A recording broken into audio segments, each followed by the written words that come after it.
गरीब भाई की अमीर बहन। किशोर और पिद्दी दो भाई बहन थे। पिद्दी बहुत खर्चीले स्वभाव की थी। वो जितना कमाती अपने ऐशो आराम में पैसे उड़ा दिया करती।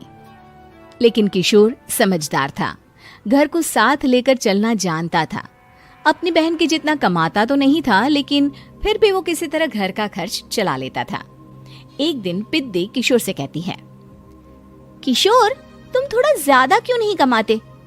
मेरे दोस्त रोज मेरा मजाक उड़ाते हैं। अरे बहन, मैं कोशिश तो कर रहा हूँ। अच्छा सुनो, अगले महीने रक्षाबंधन है, मुझे सोने का हार चाहिए, इससे कम कुछ भी ना लूंगी। अरे दिला दूंगा बहन। किशोर को पूरी रात नींद नहीं आती। उसके दिमाग में बस ये चल रहा था कि उसकी माली हालत इतनी बिगड़ चुकी है, अब वो सोने का हार कहाँ से लाएगा। अगले दिन किशोर सुबह सुबह घर से ये बोलकर निकल गया कि पिद्दी, मैं गांव से बाहर जा रहा हूँ, कुछ दिन घर नहीं आऊंगा। किशोर ने अपने काम के साथ साथ फेरी में कपड़े बेचने भी शुरू कर दिए, जिससे वो ज्यादा से ज्यादा पैसे कमा सके। रात में वो एक बिल्डिंग की चौकीदारी भी करने लगा। अपने काम से थोड़ा बहुत समय निकालकर बस कुछ घंटे की नींद ले पाता था। और कब वो कुछ दिन एक महीने में बदल गए और रक्षाबंधन भी आ गया, पता ही नहीं चला। लेकिन किशोर अभी तक घर वापस नहीं लौटा। जहां वो काम करता था, पिद्दी के नाम का गुल्लक रखा हुआ था। किशोर ने उस गुल्लक को फोड़ा और सारे पैसे इकट्ठा करके एक सोने का हार खरीद लिया। घर में पिद्दी किशोर का इंतजार कर रही थी। तभी किशोर आता है। कहाँ चले गए थे? 4 दिन का कहा था और 1 महीने से पता नहीं कहाँ गायब हो गए थे।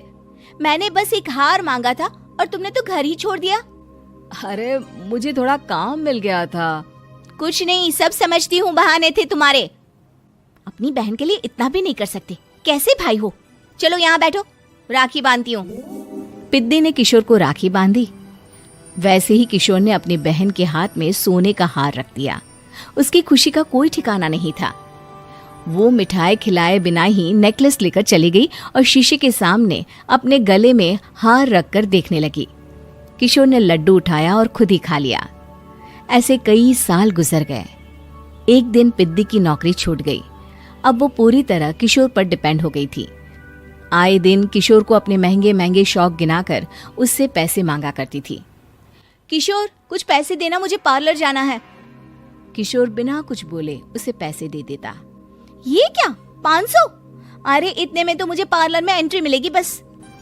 अच्छा, देता हूँ ना ज्यादा। अरे कैसे भाई हो, अपनी बहन के लिए इतना भी नहीं कर सकते। किशोर ने जेब से 2000 का नोट निकाला और उसे दे दिया। किशोर गरीबी में रह लेता था, लेकिन अपनी बहन को कभी कोई कमी नहीं होने देता था।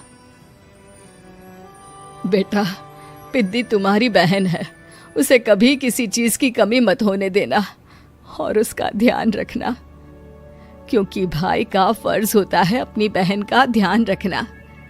किशोर ने माँ की कही ये बात हमेशा के लिए याद कर ली थी।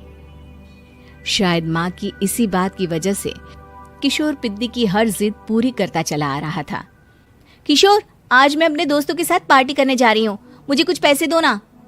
किशोर पिद्दी को समझाता है, लेकिन पिद्दी नाराज होकर चली गई और अपने कमरे में सुबक सुबक कर रोने लगी। किशोर अपनी जेब से कुछ पैसे निकालता है और पिद्दी को दे देता है।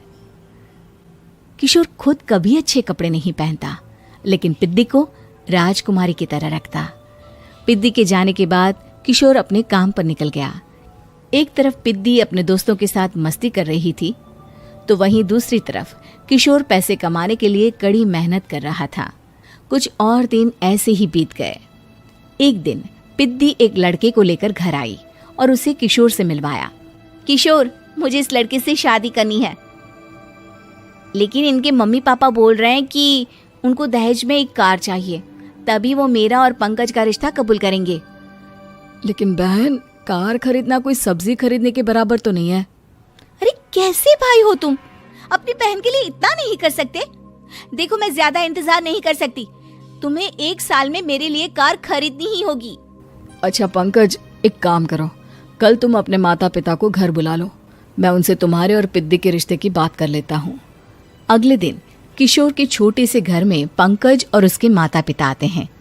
बेटा, तुम्हारी बहन ने हमारी शर्त तो बता ही दी होगी। जी बेटा, तुम तो इतने छोटे घर में रहते हो, दहेज कहाँ से लाओगे? मैं अपनी बहन की खुशी के लिए सब कुछ कर सकता हूँ। पंकज और पिद्दी का रिश्ता तय हो जाता है। किशोर अब अपनी क्षमता से 4 गुना ज्यादा काम करने लगता है। सुबह सबके घरों में न्यूज़पेपर फेंकता, दिन में मजदूरी करता और रात में चौकीदारी करता। खूब मेहनत करके किशोर ने अपनी बहन की शादी के लिए पैसे जुटा लिए। उसने अपनी बहन के लिए कार खरीद ली। जब वो पिद्दी के ससुराल वालों से मिलने गया तो उन्होंने किशोर से और पैसों की मांग की। इस बार किशोर हार चुका था। पिद्दी माफ करना, मैं तुम्हारी शादी उस लड़के से नहीं कर सकता। वो लालची लोग हैं, उन्हें सिर्फ पैसों से मतलब है। देखो किशोर, मैं पंकज से ही शादी करूंगी। क्योंकि पिद्दी ने तो किशोर की बात न मानने की जैसे कसम खा रखी थी। किशोर ने पंकज को घर बुलाया। पंकज, तुम अपने माता पिता को समझाते क्यों नहीं हो? भैया, वो हमारी शादी के लिए मान गए, मेरे लिए तो यही बहुत बड़ी बात है। हम एक काम कर सकते हैं, दहेज की रकम में से कुछ पैसे मैं आपको दे देता हूँ।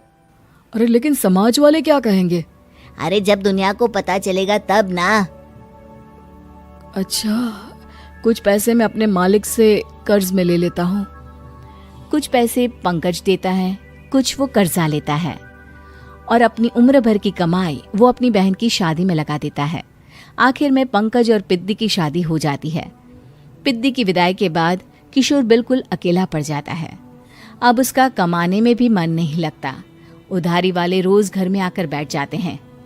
अरे किशोर, अब तो पिद्दी की शादी को 5 साल हो गए, अब तो हमारा पैसा लौटा दो।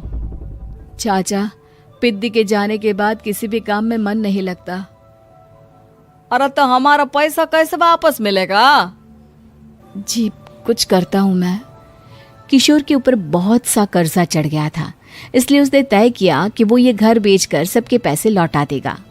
अगली सुबह शहर के किसी साहूकार को उसने अपना घर बेच दिया और सबके पैसे लौटा के वो गांव छोड़कर चला गया। पिद्दी ने शादी के बाद कभी अपने भाई का हाल तक नहीं पूछा।